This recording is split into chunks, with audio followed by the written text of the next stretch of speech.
So perhaps you've been binge watching Bridgerton and it's time to create a very noble picture of your pet. So today I'm going to start with a new document. I'm going to open 4000 by 5000 pixels. This is a nice Instagram size, and create that. And then I'm going to open up my general, and the link to this picture is below in the comments. I'm going to use my lasso tool and cut off his head.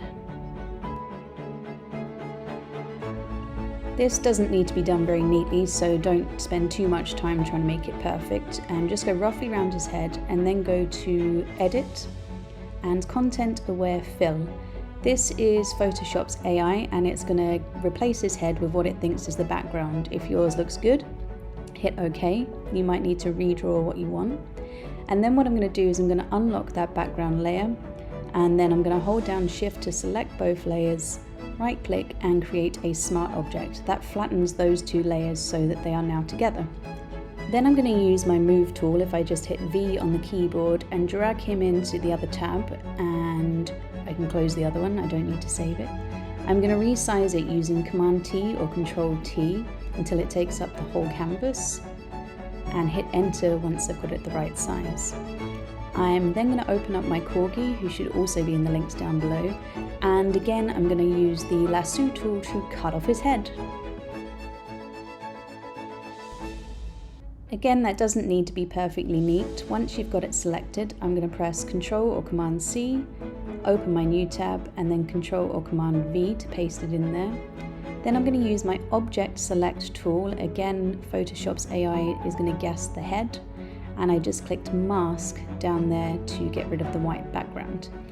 I'm then going to move him around to get roughly in the right place, and I'm going to press Transform and Flip Horizontal because I want to flip his head around the other way. You don't have to, I just think it looks more lifelike. I'm going to press Command T to resize it and transform it to where I want his head. Now, you don't have to be super accurate with this. I don't know why I'm faffing so much, but you can always change it around afterwards. Then what I'm going to do is I'm going to use my brush tool, which is B on the keyboard, and I'm going to use the mask to erase the white lines around his head and obviously the bit of the neck that I don't want. Now the brush I'm going to use here is just a soft round brush at 100%, and I'm going to use my bracket on the keyboard, the left bracket to make it smaller and the big bracket to make it bigger. And you can see that gives you a nice soft edge, which is fine for this fur. It means we don't have to do lots of cutting around the fur and making it super difficult for ourselves. So I'm just going to keep going around his fur there until I've got rid of that kind of white glowing outline on him.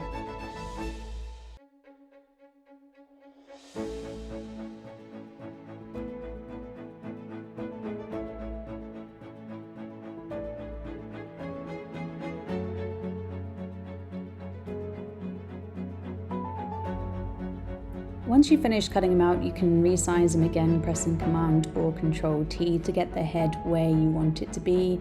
Rotate it and put it on a tilt if you want to. Then I'm going to select that head layer and go to Filter and Filter Gallery. And here I'm going to select Paint Daubs to give it that painterly effect. I can see the preview. That looks good, so I'm just going to hit OK. I'm then going to go back up to Filter, down to Stylize, and you guessed it, I'm going to hit Oil Paint. Now this again gives me a small preview, and I can choose the bristle details, how strong it is, and when I've adjusted it to my suiting, I'm just going to hit OK.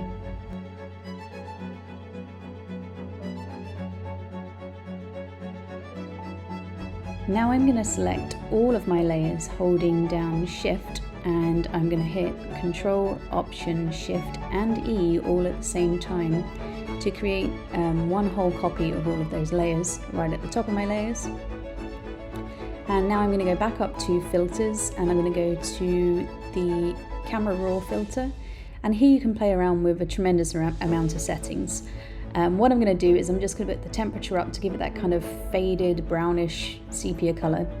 And I'm going to scroll down to the bottom and go to Optics and just put a vignette on there. You can play around with these as much or as little as you like, and then once you're done, just hit OK.